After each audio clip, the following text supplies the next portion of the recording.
പ്രിയമുള്ള എൻ്റെ വിദ്യാർത്ഥിനികളെ എല്ലാവരെയും ഞാൻ ഓൾ കേരള ഡിസ്റ്റൻസ് എഡ്യൂക്കേഷൻ എന്ന് പറയുന്ന നമ്മുടെ സ്ഥാപനത്തിൻ്റെയൊക്കെയുള്ള ഓൺലൈൻ വീഡിയോ ക്ലാസ്സിലേക്ക് സ്വാഗതം ചെയ്യുകയാണ്. ഇന്ന് ഞാൻ നിങ്ങൾക്ക് മുമ്പിൽ പ്രസന്റ് ചെയ്യുന്നത് ENS-ന്റെ +2 ഹോം സയൻസിന്റെ 19ാമത്തെ ചാപ്റ്ററാണ് നിങ്ങളുടെ മുമ്പിൽ അവതരിപ്പിക്കുന്നത്. പുതിയ സിലബസ് അനുസരിച്ചുള്ള ക്ലാസ് ആണ്. ഗ്രോത്ത് ആൻഡ് ഡെവലപ്മെന്റ്, വളർച്ചയും വികസനവും എന്ന് പറയുന്ന ചാപ്റ്ററാണ് പ്രസന്റ് ചെയ്യുന്നത്. എൻ്റെ ക്ലാസ്സുകൾക്കൊന്ന് എല്ലാവരും ലൈക്ക് ചെയ്യുക, ഷെയർ ചെയ്യുക, കമന്റ് ചെയ്യുക, സബ്സ്ക്രൈബ് ചെയ്യുക. നമുക്കറിയാം 2024 വന്ന സിലബസ് അപ്ഡേഷൻ പ്രകാരം മൊത്തം സിലബസിന്റെ 60% മാത്രം നിങ്ങൾ പബ്ലിക് എക്സാമിന് പഠിച്ചാൽ മതി. ബാക്കി വരുന്ന 40% അസൈൻമെന്റ് ചാപ്റ്റർ ആണ്. അസൈൻമെന്റ് ചാപ്റ്റർ നമ്മൾ പഠിക്കേണ്ട ആവശ്യമില്ല. ഈ 60%ത്തിൽപ്പെട്ട ചാപ്റ്ററിന്റെ ക്ലാസ്സുകളാണ് നമ്മുടെ ബോർഡിൽ എഴുതി അവതരിപ്പിക്കുന്നത്. പുതിയ രീതി അനുസരിച്ച് ക്വസ്റ്റ്യൻ പേപ്പറിന്റെ മോഡലുകൾ മാറ്റുന്നുണ്ട്. കൂടുതൽ ഒബ്ജക്റ്റീവ് ക്വസ്റ്റ്യൻസ് ആണ് പുതിയ മോഡൽ ക്വസ്റ്റ്യൻ പേപ്പറിൽ ഉൾപ്പെടുത്തിയിട്ടുണ്ട്. അതിന്റെ വീഡിയോ നമ്മൾ സെപ്പറേറ്റ് അവതരിപ്പിക്കും. ഇന്ന് നമ്മൾ 2 മാർക്കിന്റെയും 3 മാർക്ക്, 4 മാർക്ക്, 5 മാർക്ക് ഇത്തരം ക്വസ്റ്റ്യൻസിന്റെ ആൻസർ എങ്ങനെ ചെയ്യാമെന്നുള്ളതാണ്. ഇത് ബോർഡിലെ ക്വസ്റ്റ്യൻസ് ഞാൻ എഴുതാൻ കാരണം പരീക്ഷയ്ക്ക് മലയാളത്തിൽ എഴുതുന്നവർക്കും ഇംഗ്ലീഷിൽ എഴുതുന്നവർക്കും ക്വസ്റ്റ്യൻസ് ഇംഗ്ലീഷിലാണ് എഴുതുന്നത്. അപ്പൊ ഇംഗ്ലീഷിലെ ക്വസ്റ്റ്യൻ വന്നു കഴിഞ്ഞാൽ അതിന്റെ അർത്ഥം മനസ്സിലാകുമോ, അതിന്റെ ആൻസർ എങ്ങനെ എഴുതാം എന്നുള്ളൊരു ആകാംക്ഷ ഒഴിവാക്കാൻ വേണ്ടിയിട്ടാണ് ഓരോ ക്വസ്റ്റ്യൻസ് എഴുതി അതിന്റെ അർത്ഥം മലയാളത്തിൽ പറഞ്ഞ് ആൻസർ മലയാളത്തിൽ പറഞ്ഞ് അവതരിപ്പിക്കും. ഇങ്ങനെ 1-2 ചാപ്റ്ററുകൾ നിങ്ങൾ ശീലിച്ചു പോയാൽ പിന്നെ നിങ്ങൾക്ക് ക്വസ്റ്റ്യൻ പേപ്പർ കിട്ടിയാൽ ഏത് ഇംഗ്ലീഷ് ക്വസ്റ്റ്യൻ കിട്ടിയാലും അതിന്റെ അർത്ഥം മനസ്സിലായി മലയാളത്തിൽ എഴുതാവുന്നതാണ്. അപ്പൊ ഇന്ന് നമ്മൾ ഒരു 8 ക്വസ്റ്റ്യൻസ് ആണ് ഈ ചാപ്റ്ററിൽ വരുന്നത് അവതരിപ്പിക്കുന്നത്. 1 വേർഡ് ക്വസ്റ്റ്യൻസ് അടുത്ത വീഡിയോയിലുണ്ട്. Analyze the physical development of children during the 6 to 11 years. Physical development എന്ന് പറയുമ്പോൾ ശാരീരികപരമായിട്ടുള്ള ഒരു വികസനമാണ് ഫിസിക്കൽ ഡെവലപ്മെന്റ്. ഏതുവരെയുള്ള കുട്ടികളുടെ 6 മുതൽ 11 വയസ്സ് വരെയുള്ള കുട്ടികളിൽ ഉണ്ടാകുന്ന ശാരീരികപരമായ വികസനത്തെ കുറിച്ച് എഴുതാനാണ്. ഇപ്പൊ ഈ വിവിധ പ്രായങ്ങളിൽ ആൺകുട്ടികൾക്കും പെൺകുട്ടികൾക്കും പെട്ടെന്ന് ഉയരം. അപ്പൊ 6 വയസ്സ് നിറപ്പ് ഏകദേശം ഒരു 1ാം ക്ലാസ്സിലൊക്കെ പഠിക്കുന്ന കുട്ടിയായിരിക്കും. അപ്പൊ ആൺകുട്ടികൾക്കും പെൺകുട്ടികളുടെ ഈ ഉയരങ്ങളിൽ ചിലപ്പോൾ വ്യത്യാസം കാണും. ഏകദേശം 2.5 അല്ലെങ്കിൽ 3 വയസ്സ് മുതൽ 10 വയസ്സ് വരെ കുട്ടികൾക്ക് ഓരോ വർഷവും 5 മുതൽ 7 സെന്റിമീറ്റർ ഉയരവും 2-3 കിലോഗ്രാം ഭാരം കൂടുന്നുണ്ട് കേട്ടോ. അപ്പൊ ഏകദേശം ഏത് വയസ്സ് മുതലാണ് കൂടുന്നത്?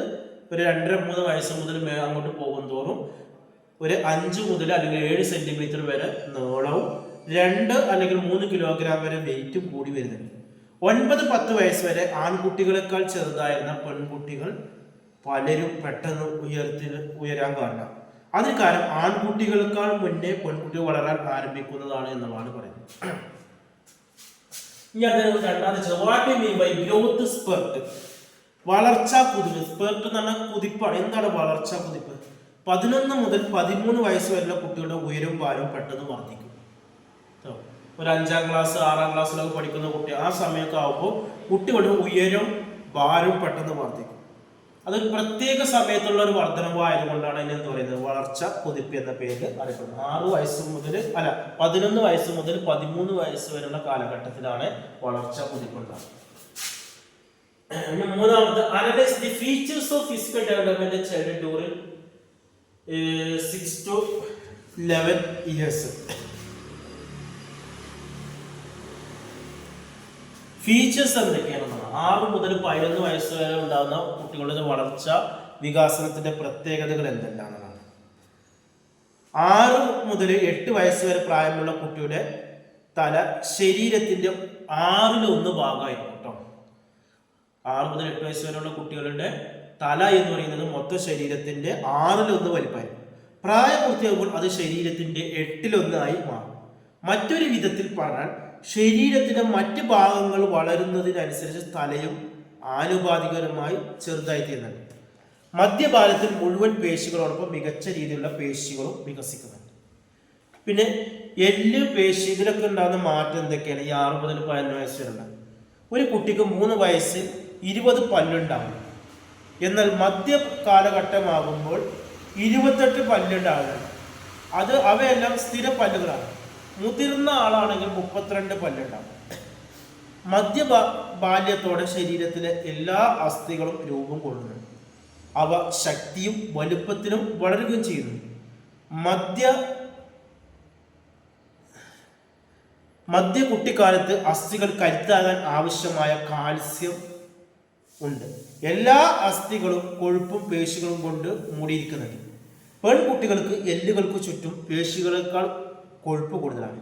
7 മുതൽ 8 വയസ്സ് വരെ പെൺകുട്ടികൾക്ക് അവരുടെ കൈകളിലും കാലുകളിലുമെല്ലാം പേശികളേക്കാൾ കൂടുതൽ കൊഴുപ്പുണ്ടാകും. അതേസമയം ആൺകുട്ടികൾക്ക് കൊഴുപ്പിനേക്കാൾ കൂടുതൽ പേശികളുണ്ട്. അതുകൊണ്ടാണ് പെൺകുട്ടികളെ അപേക്ഷിച്ച് ആൺകുട്ടികൾക്ക് കൂടുതൽ ശക്തി വരുന്നത്. ആൺകുട്ടികൾക്ക് കൂടുതൽ ദൂരം ഓടാനും കാരണം ഇതൊക്കെയാണ് കേട്ടോ. അപ്പോൾ അവരുടെ പേശികൾക്കൊക്കെ, ആൺകുട്ടികളുടെ പേശികൾക്കൊക്കെ നല്ല ഉറപ്പും ബലം ഉണ്ടാകുന്നതുകൊണ്ടാണ് എന്ത് ചെയ്യുന്നത്, പെൺകുട്ടികളെക്കാൾ കൂടുതൽ ആരോഗ്യം വരുന്നത്. 4ാമത്തെ ചോദ്യം, write about the major motor development of child 6 to 11 years ആണ്. 6 മുതൽ 11 വയസ്സുള്ള കുട്ടികളുടെ കായികക്ഷമതാ വികസനത്തെ കുറിച്ച് എഴുതാണ്.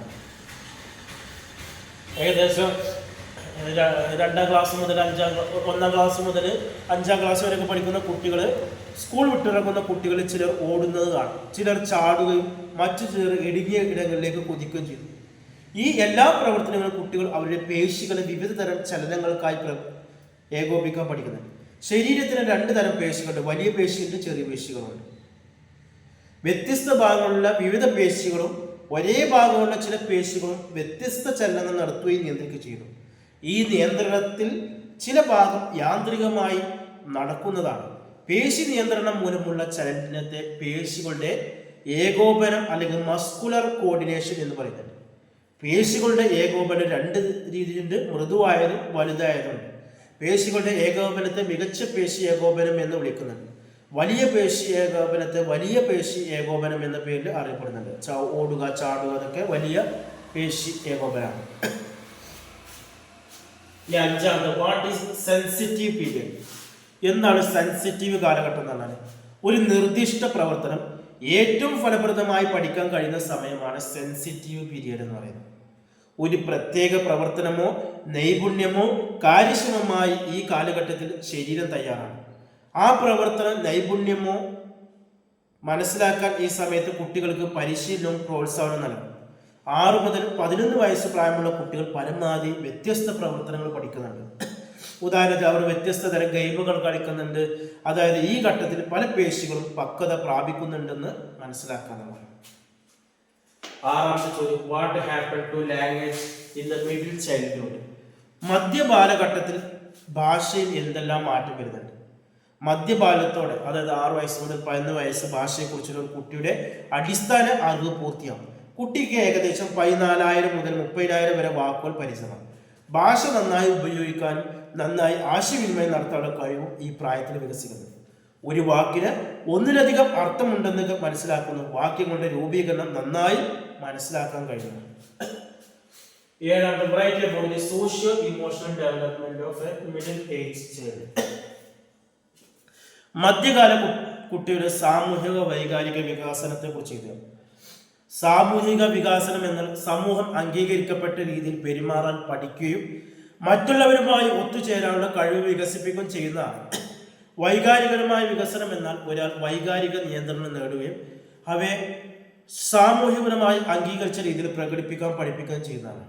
6 മുതൽ 11 വയസ്സിലുള്ള കുട്ടികൾ വികാരങ്ങളിൽ കൂടുതൽ നിയന്ത്രണം നേടാൻ പഠിക്കുന്നുണ്ട്. സാമൂഹിക അംഗീകാരമുള്ള മാർഗങ്ങളിൽ വികാരങ്ങൾ തിരഞ്ഞെടുക്കാനും പ്രകടിപ്പിക്കാനും അവർ പഠിക്കുന്നു. സാമൂഹിക വികസനം എന്നത് സാമൂഹിക ചുറ്റുപാടുകളുമായി പൊരുത്തപ്പെടാനുള്ള ഒരു കുട്ടിയുടെ കഴിവാണ്. അതായത് വീട്, സ്കൂൾ തുടങ്ങിയ മാതാപിതാക്കൾ, സമപ്രായ കളിക്കാർ, അധ്യാപകർ എന്നിവ കുട്ടികളെ സ്വാധീനിക്കും. അവരെല്ലാം എങ്ങനെയെല്ലാം സാമൂഹ്യ വികസനത്തെ സ്വാധീനിക്കുന്നു നോക്കാം. മാതാപിതാക്കളാണെങ്കിൽ കുട്ടികൾ ആത്മവിശ്വാസം നേടിയെടുക്കാനുള്ള ഘട്ടമാണ് മധ്യകാലഘട്ടം. ആത്മവിശ്വാസം നിറഞ്ഞ മാതാപിതാക്കൾ കുട്ടികളെ കൂടുതൽ ആത്മവിശ്വാസമുള്ളവരാക്കി മാറ്റും. നല്ല പ്രവൃത്തികളിൽ കുട്ടികളെ പ്രശംസിക്കുകയും തെറ്റുകളിൽ ശ്വാസിക്കുകയും ചെയ്യുന്നതിലൂടെ കുട്ടികൾ അച്ചടക്കശീലമുള്ളവരായി മാറും. 2 സമപ്രായക്കാർ, ഒരേ പ്രായത്തിലെ കളി കൂട്ടുകാർ കുട്ടികളുടെ സാമൂഹിക വൈകാരിക കഴിവിനെ വികസിപ്പിക്കുന്നുണ്ട്. മാതാപിതാക്കൾ തങ്ങളെ ശാസിക്കുന്നുവെന്നും അവരെക്കുറിച്ച് വളരെയധികം പ്രതീക്ഷകളുണ്ടെന്നും കുട്ടികൾ മനസ്സിലാക്കുന്നത് കൂട്ടുകാരിൽ നിന്നുമാണ്. 3 സ്കൂൾ കുട്ടികളുടെ സാമൂഹിക വൈകാരിക തലത്തെ വികസിപ്പിക്കുന്നതിൽ സ്കൂളുകളിൽ വളരെയധികം പങ്കുവഹിക്കുന്നുണ്ട്. അധ്യാപകർ കുട്ടികൾക്ക് കൂടുതൽ പ്രചോദനവും ആത്മധൈര്യവും നൽകുന്നുണ്ട്. ലാസ്റ്റ് ചോദ്യം, what is cognitive development? Explain major cognitive development of middle age. വൈജ്ഞാനിക വികാസം എന്താണെന്ന് മധ്യകാല കുട്ടികളുടെ പ്രധാന വൈജ്ഞാനിക വികാസത്തെ കുറിച്ച് ഇത്. ഒരു കുട്ടി ചിന്തിക്കുകയും പ്രശ്നങ്ങൾക്ക് കാരണം പരിഹാരം കണ്ടെത്തുകയും ചെയ്യുന്ന മാർഗത്തെയാണ് എന്ന് പറയുന്നത് വൈജ്ഞാനിക വികാസം എന്ന് പറയുന്നത്. 6 മുതൽ 11 വയസ്സ് വരെ കാലമുള്ളവർ വൈജ്ഞാനിക വികാസത്തിന്റെ വഴിത്തിരിവാണ്.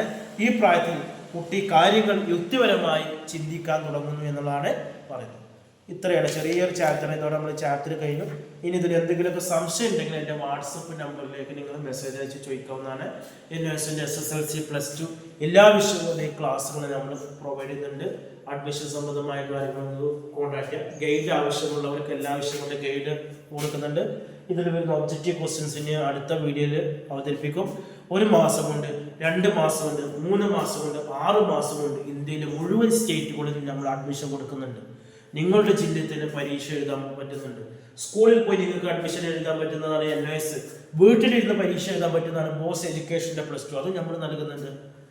ഗൾഫിലുള്ളവർക്ക് നാട്ടിൽ ലീവിന് വരുന്ന സമയത്ത് എക്സാം നമ്മൾ അറേഞ്ച് ചെയ്ത് കൊടുക്കുന്നുണ്ട്. അതേപോലെ തന്നെ ശ്രീനാരായണ ഇഗ്ന യൂണിവേഴ്സിറ്റിയുടെ ഡിഗ്രി PG അഡ്മിഷൻ നമ്മുടെ സ്ഥാപനത്തിൻ്റെ കീഴിൽ നൽകുന്നത്. കൂടുതൽ വിവരങ്ങൾക്കും അഡ്മിഷനും കോൺടാക്ട് ചെയ്യേണ്ട വാട്സപ്പ് നമ്പർ ഡിസ്ക്രിപ്ഷൻ ബോക്സിലുണ്ട്. 9037114679. Okay, thank you.